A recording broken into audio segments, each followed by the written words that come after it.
गेल्या काही तासांपासून पडत असलेल्या पावसामुळे मुंबईची अक्षरशः तुंबई झालेली आहे। आता चुनाभट्टी भागामधली दृश्य आपण या ठिकाणी पाहणार आहोत। रेल्वे ट्रॅकवर अक्षरशः पाणी आलेलं आहे। ही दृश्य आपण पाहताय।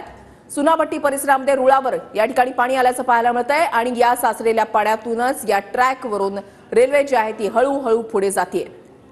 आज सकाळपासूनच मुंबईमधल्या वेगवेगळ्या भागांमध्ये हेच दृश्य पाहायला मिळतंय। रेल्वे ट्रॅकवर पाणी आलेलं आहे, रस्त्यांवर पाणी आलेलं आहे। हे रस्ते आहेत, रेल्वे ट्रॅक आहेत की नद्या आहेत असा प्रश्न पडावा अशी स्थिती निर्माण झालेली आहे। पाण्याचा निचरा काही ठिकाणी होतोय तर पाण्याचा निचरा काही ठिकाणी होत नाहीये आणि रेल्वे ट्रॅकवरची दृश्य आपण पाहताय, चुनाभट्टीमधली पाहताय। हार्बर मार्गावरील लोकल वाहतुकीवर या पावसाचा परिणाम झालेला आहे आणि चुनाभट्टी या ठिकाणच्या रेल्वे ट्रॅकवर पाणी आलेलं आहे, पाणी साचलेलं आहे आणि याच रेल्वे ट्रॅकवरून रेल्वे जी आहे ती हळूहळू पुढे जातानाची ही दृश्य।